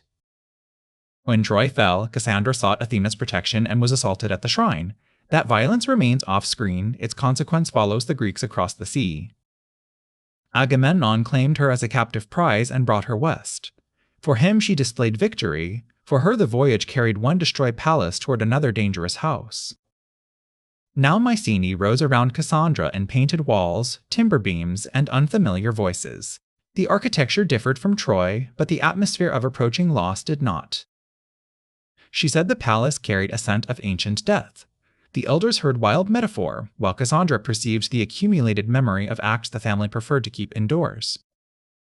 Her vision reached backward to the children of the Orestes and the feast prepared by Atreus. She described the family crime indirectly, enough for its shape to emerge without graphic detail. At first, the chorus could follow only fragments. When Cassandra named known ancestors and old events, disbelief shifted toward fear that the foreign captive understood their house. The brothers' revenge returned through her words, not as distant genealogy, but as an active pattern beneath Agamemnon's welcome. What seemed past had simply acquired new participants. Cassandra imagined old presences within the rooms, witnesses to the house's repeated injuries. Greek tragedy gives moral memory a shape, as though wrongdoing itself refuses to leave. Her vision also touched Iphigenia, the child whose death gave Clytemnestra a reason beyond inherited family rivalry. The elders knew the expedition's beginning had entered its ending. Inside the palace, a bath had been prepared for the returning king. Cassandra saw water, cloth, and hospitality arranged around a danger the courtyard could not yet verify. She described a net or enveloping garment closing around Agamemnon. The object combined welcome, domestic craft, and entrapment in one image suited to Clytemnestra's long preparation. Cassandra used animal imagery for the queen waiting beside her mate. Tragic metaphor does not make Clytemnestra inhuman. It expresses the chorus's fear of controlled predatory resolve. The prophecy became plain. Agamemnon would die inside his own house. Victory, guards, wealth, and reputation offered no protection once he accepted the welcoming path through the door. Cassandra then placed herself within the vision. She would also die inside, an additional life absorbed into a quarrel that began generations before she arrived. The elders heard the words, yet struggled to act. Certainty arrived through a speaker they had just considered incomprehensible, and the ordinary courtyard still appeared peaceful. She abandoned riddling images and repeated the danger directly. The curse did not always make listeners hear nonsense. Sometimes it made them understand only when action was already impossible. Beyond the deaths, Cassandra foresaw a returning son who would punish his father's killers. Even at this threshold, the house's next answer appeared as more family violence. The elders could imagine revenge more easily than prevention. Their inherited moral language knew how blood answered blood, but not yet how the sequence could finally stop. Cassandra stepped down and removed the staff associated with prophecy. The object had marked divine office, yet it had never granted the human power to make anyone believe. She also tore away the prophetic bands from her clothing and left them for the wind. Apollo's signs had accompanied truth, captivity, and rejection without providing rescue. Cassandra addressed Apollo as both giver and destroyer. Her life showed the cruelty of knowledge imposed without the social means to use it. She hoped only that the coming act would be swift and that her own avenger would answer afterward. The wish reveals how completely even prophecy remained inside the logic of retaliation. Cassandra moved toward the palace and suddenly recoiled. Knowing death in language was different from feeling the doorway close around the remaining moments of life. The chorus urged caution, but offered no practical protection. To remain outside would not restore Troy, freedom, or a future beyond the reach of those who owned the court. After the recoil, Cassandra faced the entrance again. Her choice was not consent to injustice, but the dignity of moving with clear sight where others had moved blindly. She crossed into the house that had already entered her visions. Sunlight remained in the courtyard while her figure passed through shadow and disappeared. The palace doors closed behind Cassandra. The elders remained outside with words they now believed and no clear action capable of reaching what happened within. For a moment, the courtyard held only horse breath, distant work, and the faint movement of cloth. Ordinary sounds continued beside an extraordinary knowledge. Agamemnon, Clytemnestra, and Cassandra were now beyond sight. The ancient drama keeps the audience outside, where imagination and testimony must carry what violence would otherwise display. The chorus remained in the courtyard after Cassandra entered. They repeated her warning, searching for an interpretation that would require less immediate action than the words themselves. A cry came from within. Agamemnon had been struck. The sound crossed a barrier that sight could not, turning prophecy into an event already underway. A second cry followed, weaker and final. The elders began debating whether to summon citizens, enter the palace, or wait for clearer evidence. Each counselor proposed a response, but collective speech consumed the moments in which response might matter. The scene makes indecision audible without pretending intervention would certainly succeed. At last, the palace opened and revealed the result. Agamemnon and Cassandra were dead, their bodies kept covered here, while Clytemnestra stood beside the woven instrument of her plan. The queen abandoned the careful language of welcome and claimed the act openly. Deception had been necessary before. After success, she wanted authorship understood. She described enveloping Agamemnon in a robe or net that prevented escape, then striking him within the bathing room. The retelling leaves the physical act unseen. Nothing about the welcome had been improvised. Beacon, speeches, crimson path, bath, and cloth formed a sequence through which the returning commander surrendered protection one custom at a time. Clytemnestra named Iphigenia as the central reason. The father who had sacrificed their daughter now met consequence inside the household whose grief he left behind. She also pointed to Cassandra, brought home as a captive companion. Agamemnon's victory had repeated the assumption that powerful men could add women to household honor without answer. In Clytemnestra's bitter image, Iphigenia would meet Agamemnon beyond life. The imagined reunion reverses the triumphant homecoming that Mycenae had celebrated only moments earlier. The elders recoiled from the killing and called for punishment. Whatever Agamemnon had done, they saw the king's death by his wife as a new violation. Clytemnestra answered that they had not opposed Agamemnon when he killed Iphigenia. Their present outrage exposed which forms of authority they were accustomed to excuse. The chorus threatened exile and public hatred. The queen refused to behave like a criminal caught in secrecy. She spoke as the ruler who controlled the palace and its guards. As argument deepened, Clytemnestra partly attributed the act to the destructive spirit of the family. The language of curse offered explanation, but the chorus continued to see personal choice. Both ideas can coexist. A person inherits stories, dangers, and examples without becoming a puppet. Clytemnestra planned deliberately within a pattern she did not begin. The elders turned toward Helen as a source of ruin for Greek and Trojan lives. Blaming one woman's beauty simplified a war assembled through many ambitions and decisions. Agamemnon had returned as destroyer of Troy and was destroyed at home. The symmetry satisfied tragic form without making either city's suffering a fair exchange. To remember Agamemnon only as murdered king would erase Aulis, Chryseis, and Cassandra. To remember only his offenses would erase the human complexity tragedy preserves. Likewise, Clytemnestra is not reduced to a single label. She is grieving mother, effective ruler, deceptive killer, and person capable of choosing another death within a violent inheritance. Aeschylus entered with armed supporters after the danger had passed. His late arrival immediately gave the chorus a way to question both courage and authorship. He retold Atreus' treatment of Thyestes and claimed Agamemnon's death as justice for that earlier feast. Clytemnestra's daughter and Aeschylus' brothers now supported the same act through different memories. Aeschylus had grown beneath the consequences of Atreus' house and once helped overthrow Atreus himself. Returning beside Clytemnestra completed a second challenge to the sons of Atreus. He said he had woven the plot while Clytemnestra carried it out. The claim competed with the queen's demonstrated command, perhaps revealing his need to appear central before the city. The elders mocked him for letting a woman perform the dangerous act. Their insult reveals gender prejudice, yet also identifies that Aeschylus arrived only after Agamemnon was defenseless. Aeschylus threatened imprisonment and force against the old men. The homecoming celebration had become a conflict over who could speak safely under the new palace order. Clytemnestra intervened and refused further bloodshed in the courtyard. After claiming 2 deaths as sufficient, she urged Aegisthus to enter and take control without another fight. Her wish to stop now cannot undo the pattern she continued. Every participant in the family story has believed at some moment that one final answer would settle the account.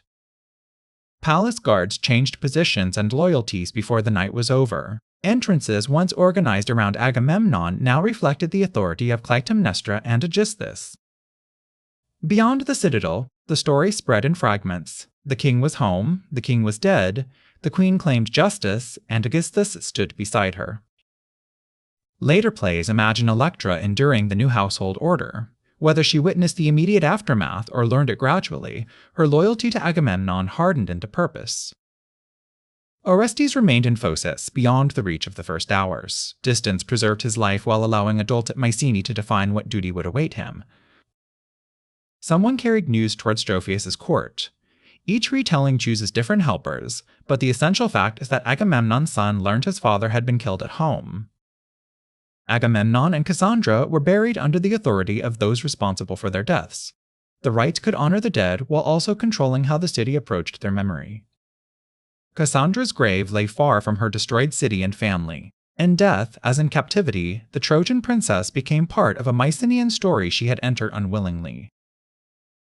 The king's tomb became a place of contested meaning. Fallen commander, father, husband, offender, and future source of obligation for the son who would return. Aegisthus sat in the royal place, while Clytemnestra remained the more experienced ruler. Their partnership governed a kingdom that had not agreed upon the justice of its beginning. Time passed again. Crops grew, accounts were kept, and travelers crossed the gates, but the palace order rested upon fear of the absent heir and memory of the dead king. Those loyal to Agamemnon found quiet ways to remember him. A cup of oil or a lock of hair at a tomb could carry more danger than its small size suggested. The first play closes with rulers claiming control, but the story has already named Orestes. At a distant court, the next generation grows toward the road home. Years passed beneath the rule of Clytemnestra and Aegisthus. Mycenae's walls, workshops, and fields remained familiar, while the names attached to orders and royal seals changed. Electra would not treat her father's death as settled history. Remembrance became her form of resistance, repeated when open political action was unavailable to a daughter washed inside the palace. Later tragedies differ about her exact circumstances, sometimes placing her in the palace and sometimes in a poor marriage. All agree that she lives beneath diminished status. She and Clytemnestra argued through incompatible memories. The mother named Iphigenia and a husband's offenses, the daughter named Agamemnon and a wife's betrayal. Both had lost family members, yet grief did not unite them. Each death became evidence against the other side, making sorrow another possession to defend. Chrysothemis complied with palace expectations and urged caution. She feared that Electra's public defiance would bring confinement or death without changing who ruled. Electra saw caution as surrender. Chrysothemis saw it as survival. Tragedy allows both positions to expose what coercive households demand from those with little power. Outside the living rooms, Agamemnon's tomb held the family's unresolved center. Official rites could be limited, yet private visitors still brought oil, hair, flowers, or whispered names. Electra sometimes visited when a road was empty, turning a politically dangerous act into a small routine. Memory survived through repetition rather than spectacle. In Aeschylus' second play, the chorus consists of captive women serving the palace. Their own displaced lives give them reason to understand fear, mourning, and guarded speech. Far north, Orestes grew to adulthood in Strophius' household. News from Mycenae made his father a story, an obligation, and a missing relationship rather than daily memory. Pylades remained his closest companion. The friendship gave Orestes something the isolated members of his birth family rarely possessed, trust not built upon inherited injury. Clytemnestra dreamed that she gave birth to a serpent and held it like an infant. While it nursed, the dream joined maternal intimacy to danger returning from her own body. In the dream, blood mixed with milk. We keep the image symbolic, a red thread entering a white bowl, family nourishment altered by the violence surrounding it. Clytemnestra woke frightened enough to send offerings to Agamemnon's tomb. Fear sought to calm the dead man whose burial had not calmed the household. She instructed Electra and the serving women to carry libations. The daughter was asked to honor her father on behalf of the mother responsible for his death. Electra led the women beyond the walls in dark garments, moving with the deliberate pace of public mourning. Their ritual words could carry meanings the palace had not authorized. At the grave, Electra wondered what she could honestly say. She could not ask Agamemnon to reward the wife who sent the offerings or pretend the household was reconciled. The women urged her to pray for loyal friends and for someone who would answer the killers. Their counsel turned mourning toward expectation of return. Electra poured the offering into the ground, letting oil disappear toward the dead, the small motion-linked palace, tomb, and absent brother within a single request. She asked that Orestes return safely and that the children regain strength against their enemies. Hope now took the form of a brother approaching from elsewhere. The prayer also asked that killing be answered by killing. Electra had inherited the only mechanism the family consistently called justice, even while suffering beneath its results. Near the grave, Electra found a freshly cut lock of hair.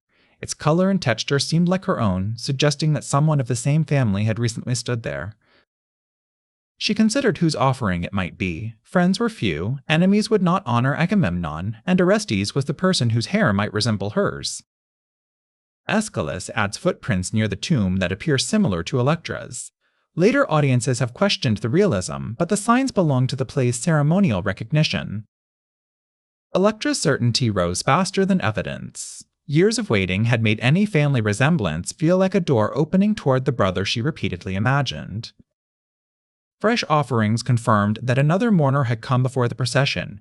Whoever it was had approached secretly and left before palace attendants appeared. The queen's libations now shared the ground with the stranger's memorial.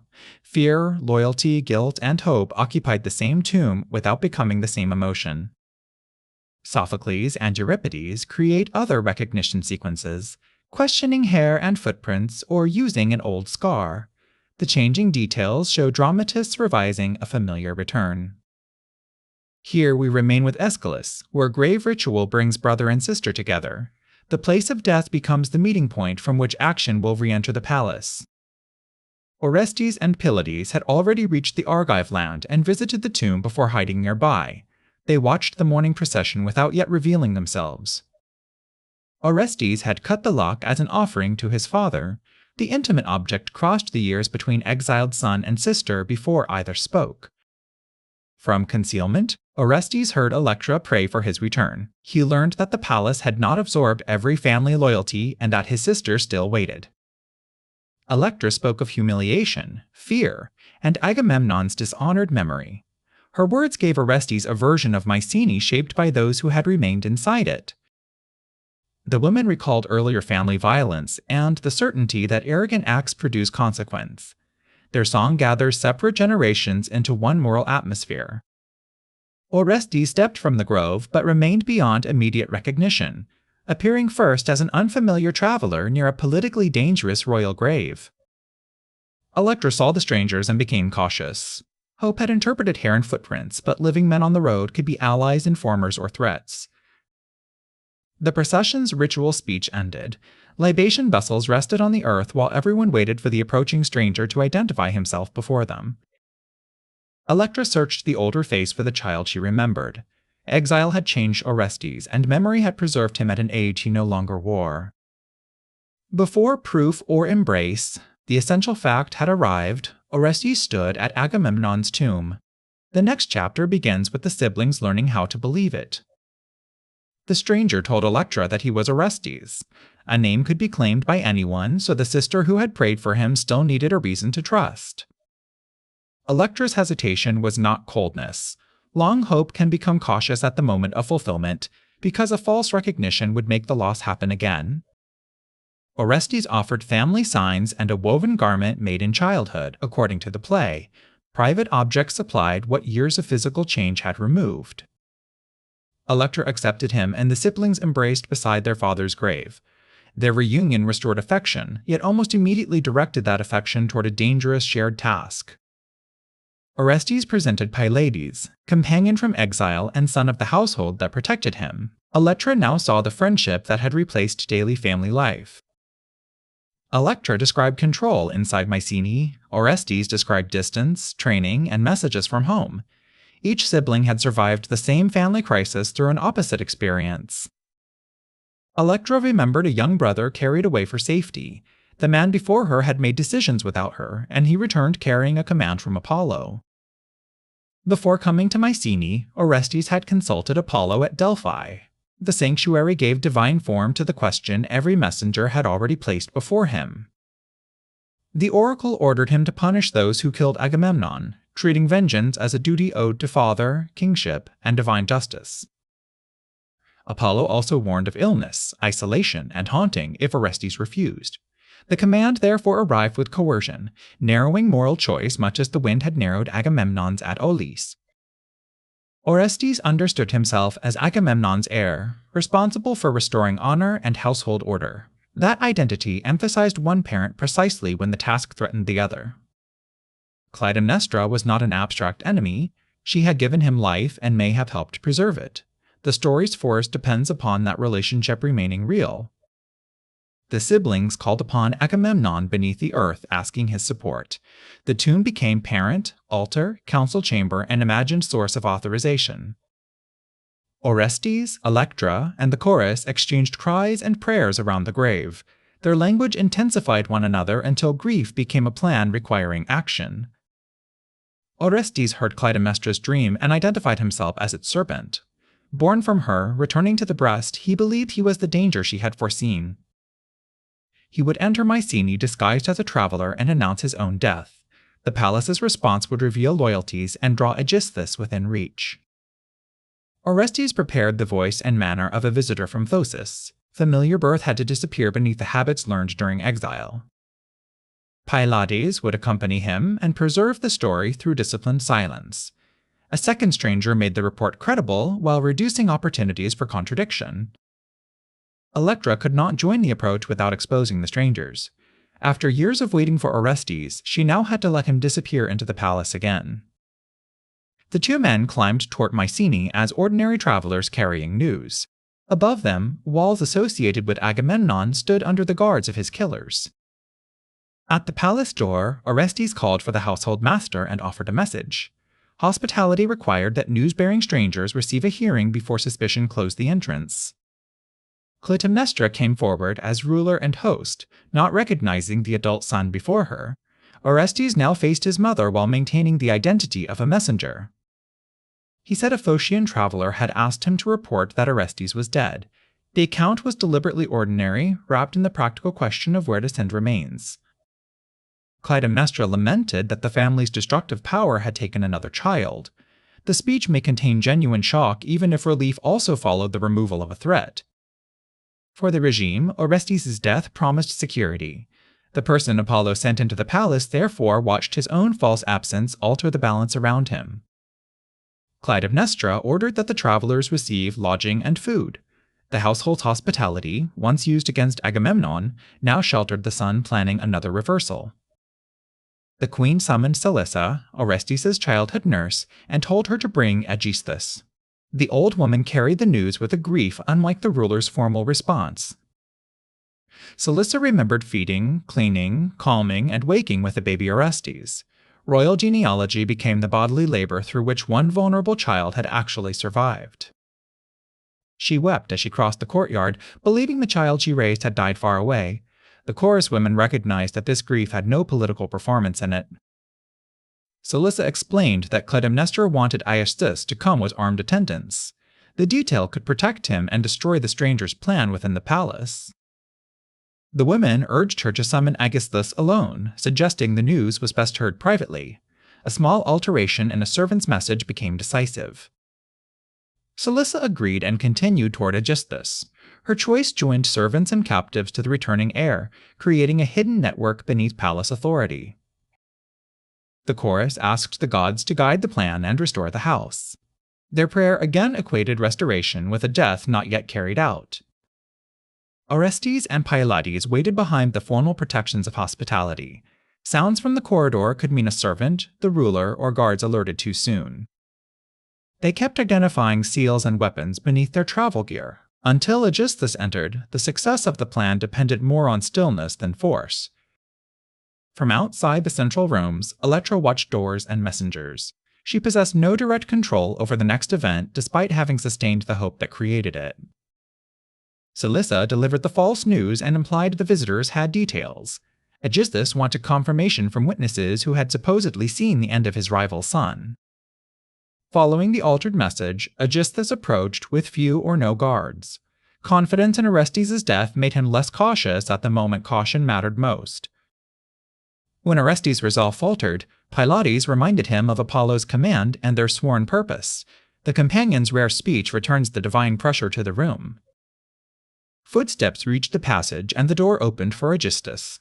The false report had completed its work. Recognition and consequence now awaited inside the guest chamber. Aegisthus came to hear the traveler's report for himself. Expecting confirmation of Orestes' death, he entered the guest wing with the relaxed authority of a ruler inside his own guarded palace. He asked which stranger had seen the death and whether the news was certain. Orestes drew him deeper indoors, where formal questioning could occur away from servants and the courtyard. Within the room, Orestes revealed his identity. The man Aegisthus believed safely dead stood alive before him, carrying both Apollo's command and Agamemnon's family claim. Orestes killed Aegisthus inside the palace. As before, we stay beyond the room and mark the moment through hurried footsteps, a fallen staff, and the changed silence afterward. A servant rushed through the palace calling for help and saying that the dead were killing the living. The compressed phrase captured Agamemnon acting through his returned son. Clytemnestra understood that deception had entered her house and called for an axe. The weapon never needs to appear. The request shows that she recognized the pattern immediately. Orestes came from the inner room and confronted his mother. The planned role of avenger now had to exist within the gaze of the person who had known him first. Clytemnestra saw that the stranger's story had been designed for her and Aegisthus. The household's earlier use of deceptive welcome had returned through a son taught by its example. She addressed him as her child and asked whether he could kill the mother who gave him life. Kinship interrupted the cleaner language of political punishment. Clytemnestra reminded Orestes of the breast that fed him, a deeply physical claim upon memory. The image counters Agamemnon's tomb with an earlier source of life. For the first time inside the palace, Orestes openly doubted the command. He turned to Pylades and asked whether obedience to Apollo required this impossible act. Pylades answered that Apollo's oracle and their sworn promises must not be betrayed. His brief intervention outweighs long silence and returns divine coercion to the human room. Orestes chose the duty associated with his father over the bond named by his mother. The decision fulfilled one obligation by violating another that the Furies considered older. Clytemnestra defended Agamemnon's death through Iphigenia. Orestes answered that exile and judgment should have replaced murder. Their argument reached no shared court capable of deciding between them. Orestes led Clytemnestra beyond the public hall toward Aegisthus. She recognized that the palace arrangement she once controlled had turned against her. Clytemnestra died inside the palace by her son's hand. We leave the act behind closed doors and remain with the terrible fact that revenge has crossed from spouse to child. The doors reopened upon two covered forms, Aegisthus and Clytemnestra. The arrangement deliberately echoed the earlier revelation of Agamemnon and Cassandra before the elders. Orestes held up the rope or net used against Agamemnon and asked the elders to witness its design. Material evidence became his argument before any formal trial existed. He named adultery, seizure of rule, and Agamemnon's death as reasons for punishing the pair. His speech sounded confident while his mind had already begun to divide. Clytemnestra could no longer answer with Aulis, Cassandra, or her years of rule. Once she was dead, Orestes temporarily controlled which history the palace heard. Aeschylus does not bring Electra into this final palace sequence after the tomb reunion. Her disappearance leaves Orestes alone before the consequence of the action they prayed for together. Orestes suddenly saw figures the chorus could not see, dark-robed presences with serpent imagery and relentless eyes. His inherited duty had summoned a different divine claim. These were the Erinyes, often called Furies, ancient powers who pursued grave offenses within family blood. A child killing a parent belonged especially to their concern. Orestes would ask why they ignored Clytemnestra's killing of her husband. Their answer distinguishes marriage from shared blood, a principle the later court will challenge. The elders saw only Orestes recoiling from empty space and feared madness. Tragedy leaves open how divine pursuit and psychological guilt inhabit the same experience. Orestes believed the stain of his mother's death remained upon him despite Apollo's command.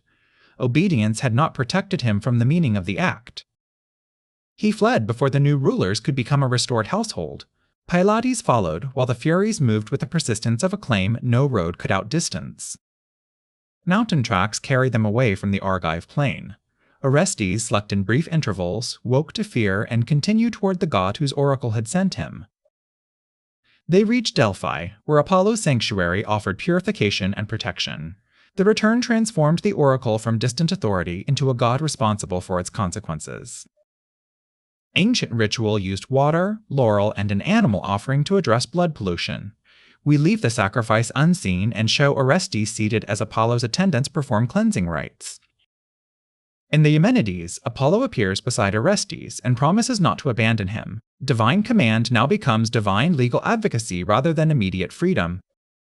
The Erinyes slept around the sanctuary after pursuit, temporarily overcome by Apollo's power. Even resting, they formed a boundary. Orestes could not simply walk past alone. The ghost of Clytemnestra appeared to awaken them, accusing the powers of forgetting her. Death gave the silenced queen a voice once more, now directed entirely toward vengeance. Apollo insulted the Furies as forces belonging to an older order, while they accused him of sheltering a matricide. The conflict was now larger than one family. Apollo instructed Orestes to travel to Athens, embrace Athena's ancient image, and seek a judgment capable of ending the pursuit. Another road replaced immediate absolution. The god called upon Hermes to guide and protect the traveler. Orestes left Delphi under divine escort, but the legal question remained completely unresolved. The Furies discovered that their prey had gone and followed the trace of guilt. Their pursuit is described through scent and tracks, making moral pollution almost physical. Roads crossed valleys, rivers, and dry ridges toward Attica. The family story moved beyond Mycenae into a city that would claim authority to judge it.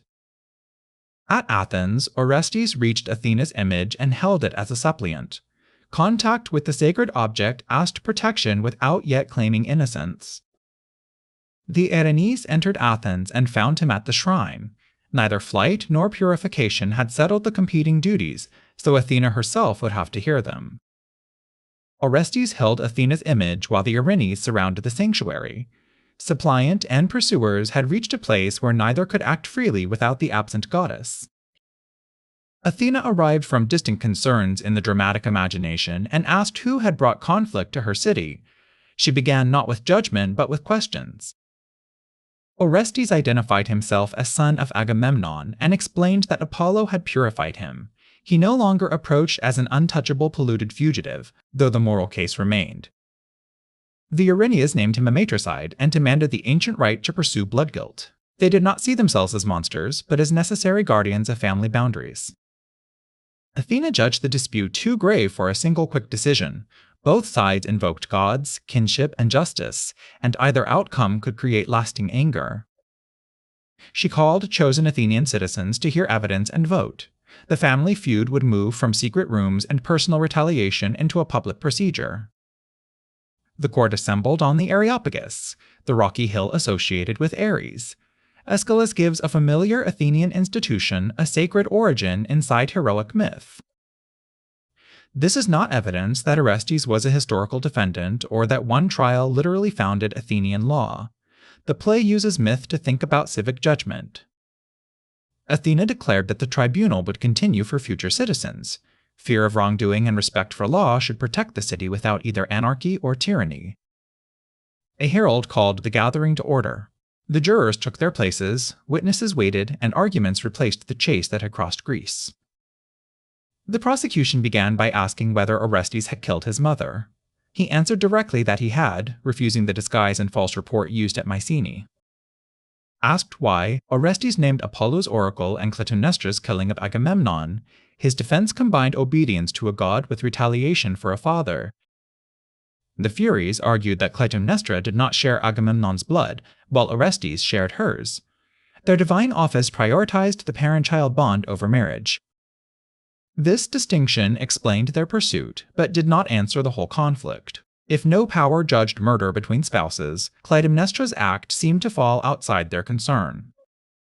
Apollo appeared as witness and advocate, accepting responsibility for the command. The god who sent Orestes now defended the mortal consequences before another divine authority. He insisted that his prophecy expressed Zeus's will and therefore could not be false. Divine hierarchy became part of the legal argument, not neutral evidence beyond it. Apollo argued that killing a husband and household lord violated a sacred bond. The defense elevated marriage precisely where the Furies elevated maternal blood. He then claimed that the mother merely nourished a child planted by the father. This reflects ancient patriarchal biology, not a sound modern account of reproduction. The claim allowed the court to prioritize Agamemnon's line and reduce Clytemnestra's parental status. The play's movement towards civic law therefore carries a serious gendered limitation. Athena said she had no mother because she emerged from Zeus, and that she favored the male parent. Her mythic birth determined how she would break a tied vote. The Erinyes warned that acquittal might weaken fear of family crime. If children could kill parents under another god's command, what boundary would remain secure? Apollo urged the jurors to respect Zeus, marriage, kingship, and the oracle. The case asked mortals to choose among divine claims that the gods themselves had not reconciled. Citizens listened without receiving perfect certainty. Unlike revenge, a court does not require every participant to agree. It requires a procedure for acting amid disagreement. Each juror received a voting token and approached the urns in turn. A private judgment became a countable public result through repeated ordinary movements. Athena announced that her ballot favored Orestes and that an equal count would acquit him. The rule turned a tie from deadlock into a defined outcome. The ballots were counted and the sides proved equal. No overwhelming consensus declared Orestes innocent. The narrow result acknowledged how divided the moral claims remained. Under Athena's rule, Orestes was released from legal guilt and the Furies' immediate claim. The chase ended through judgment rather than a stronger act of revenge. Orestes thanked Athena and promised lasting friendship between his Argive land and Athens.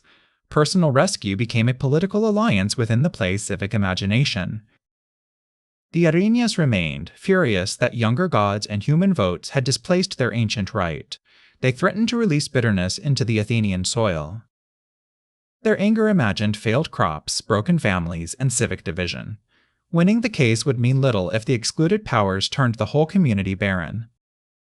Athena answered without force or mockery. Rather than driving the old powers away, she offered a respected place within the city and continued speaking through their anger. They would receive a sanctuary, sacrifices, and public honor near Athens. Their concern for consequence would remain valuable, but it would operate within a wider civic order. Athena invited them to protect fertility, marriage, households, and just conduct. The same intensity once devoted to pursuit could become guardianship when acknowledged rather than denied. The final achievement belongs less to Orestes' acquittal than to Athena's persuasion. A city becomes stable by integrating dangerous claims, not merely announcing which side lost. The Erinyes accepted and became known through a gentler title, the Eumenides, or kindly ones. The new name marked changed relationship without pretending their power disappeared. Athenian women and attendants led them by torchlight toward their honored dwelling. The trilogy that began with one watchman's lonely flame ends with many shared lights. The House of Atreus could not judge itself because every judge was also injured participant. The court created distance, witnesses, votes, and an outcome beyond private strength. The new justice is not perfect. Its reasoning favors fathers, kings, and Athens, yet it changes the method of conflict from inherited retaliation toward public deliberation. The Beacon Road, Crimson Path, Mountain Chase, and Torchlit procession now rest behind us. Across the sleeping landscape, old fires become small points of memory. What survives is not a command to admire every act, but an invitation to notice how stories test justice. The house of Agamemnon grows quiet, and the night continues beyond its walls.